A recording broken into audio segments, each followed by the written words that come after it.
I said in a recent video we'd go further afield than another video on Parramatta, so we have. This time, BackTracks is leaving Australia and we'll go international as we take a look at the heyday of trams in New Zealand and how the memory of them has been well preserved by a number of historic tram lines. In the first half of the last century, trams were literally everywhere in New Zealand, but by the second half of it, they weren't. In fact, trams don't form the part of any official public transport system of any city in New Zealand. But even so, New Zealand has a rich and varied tram story. Not least because at one time it had a fleet that included horse-drawn, cable, steam, electric, funicular, and even battery-operated trams. I'm Marty, and welcome to BackTracks. I once lived in New Zealand and have travelled there many times since for work and holidays, but I'm not a Kiwi, and I'm from Sydney, so I know I'll get some of the place name pronunciations wrong. So sorry ahead of time, looking forward to the comments. Trams were a major form of transport in New Zealand from the 19th century into the mid-20th century. Services were at their peak during the first 2 decades of last century, with 11 cities and towns having systems operating for a decade or more. In the peak years, over 220 million passengers were carried. For comparison, in 2023, Melbourne's trams carried just over 150 million. So let's look at the cities one by one that had trams, and we'll travel north to south. And we'll start with Auckland. It's the largest city in New Zealand, but it actually had the second largest network by track length after Christchurch. By 1938, there were over 71 kilometres of tramways in Auckland.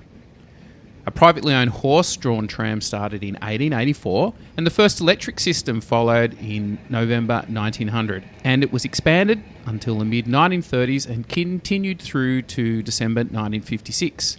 Services mainly ran from downtown Waitemata Harbour across to Onehunga and to Manukau Harbour. So that meant Auckland had the world's only coast-to-coast tramway system. Trams generally entered and left the city via a number of different routes, but the busiest route by far was on Queen Street, the main street of Auckland. The line started right at the harbour outside what was the original Auckland Central Railway Station, but which later became a central post office when the railway station moved out to Beach Road. Now, a bit confusingly, this central railway station at Beach Road is now not a railway station. It has been converted into a residential unit block, and the former Queen Street railway station is once again a railway station, having been called Britomart for many years, but is now officially renamed as Waitemata Railway Station. One interesting aspect of the Auckland system was that there was a free tram shuttle service that carried shoppers to the very famous Farmers Department Store. The department store building is still there, but is now a hotel. From 1949, a modernisation program saw the electric tram route slowly replaced by trolleybuses, starting with the Herne Bay line, and the trolleybuses eventually replaced the entire network by December 1956, when the last electric tram ran. But all is not lost in Auckland when it comes to people who like trams, because as of 2024, there are 2 heritage tram services in Auckland. The first is the Wynyard Tram Loop, or Auckland Dockline Tramway, which is a 1.5 km loop in the Wynyard Quarter, which is just to the west of the CBD. And it's operated with former Melbourne trams. And the other network, or line, is at the Museum of Transport and Technology in Western Springs, aka MOTAT. They run a line between 2 of the MOTAT sites, and the lines run parallel to part of the original Point Cheverly route on the Great North Road. And for Aussie tram buffs, MOTAT owns 6 Melbourne W-Class trams, and on the day I visited, 2 W-Class trams were operating the service. I rode in number 893, which was built in 1944 and ran in Melbourne right up until 1997. Let's leave Auckland now and head over to the east coast town of Gisborne, where a 2-line system ran battery-operated trams from 1913 to 1929. The mayor at the time visited the USA and met with the famous Thomas Edison. And when he returned, he purchased 2 of these battery trams from the Federal Storage Battery Company of New Jersey. And so often with new technology, going early isn't always that wise. The trams were unreliable, had issues charging, well that sounds familiar, and only had a top speed of 32, although rarely got over 16 kilometres per hour. I first laughed at that, but then I recall when the new Sydney tram was launched down George Street, it was only going at 11 kilometres per hour on average. So Gisborne, your trams weren't that bad after all. The next town south was on the other side of the North Island, and that's New Plymouth, which had an electric tram network from 1916 to 1954. Apparently, it was the smallest town in the world to operate its own electric tram network. And there were two routes, one from the town centre to the port of Fitzroy and from town to West Town. Everything was closed by 1954 and only one tram from that network survives, and it's in Whanganui. Heading south again, we go back to the other side of the North Island to Napier. Napier had trams from 1913 to 1931. And the system was going strong, but it was damaged by the Hawke's Bay earthquake in February 1931 and was never restored, being replaced by buses.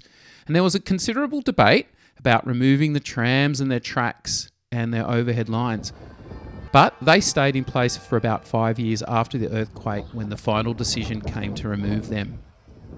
And continuing our journey south, we head over to Whanganui.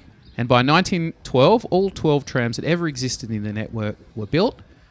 But by the 1950s, like a lot of systems, they were in the process of being replaced by trolley buses or buses. And the last trams ran in 1950. Well, we've covered a bit of ground and we've reached the bottom of the North Island, and we arrive at New Zealand's capital, Wellington. This city originally had steam trams from 1878, but they were deemed unsatisfactory because apparently, and surprise, surprise, they created a great deal of soot, were very heavy, and they often frightened the horses. But in 1882, the horses got back because they won out, and the network was then pulled by horses, who themselves, like most things, were then gradually replaced with electric trams from June 1904. And the network then ran right up until May 1964. And tram enthusiasts know if you got basically through the 1960s, your tramway generally survived to the present day. So Wellington's system was very close to still being here today. But that was then, and at the time, it was decided to replace the trams with buses and trolley buses, which was seen as more advanced and better suited to the city's needs, particularly the hilly nature of Wellington with lots of winding, steep, narrow streets. Trolley buses actually ran right up until 2017, but they were closed because, once again, buses were believed to be cheaper to run. But the good news, a number of Wellington trams have been preserved, with some examples at the Wellington Tramway Museum on the Kapiti Coast and in Motat at Auckland. So we'll pop over Cook Strait to arrive in the South Island of New Zealand. At Christchurch, and it had an extensive network, starting with steam and horse trams from 1880, and then electric trams from 1905 right up till September 1954. In its heyday in the 1920s, the electric tram system was the largest in New Zealand, with total track length just over 100 kilometres, making it the longest in New Zealand. Originally, private companies built lines radiating out from the city centre.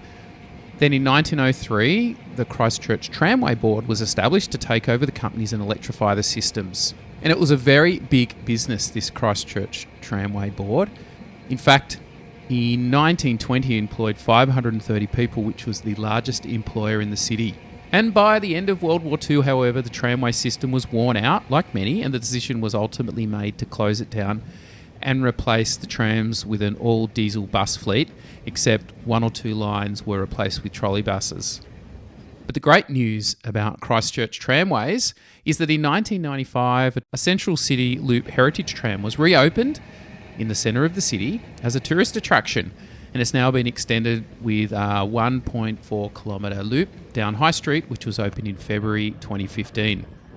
The Tram Museum at Ferrymead Heritage Park overhauls and restores the trams used on this Christchurch tramway, and also runs trams on its site. You can see that there are Sydney trams and some representation from different networks around New Zealand operating the service.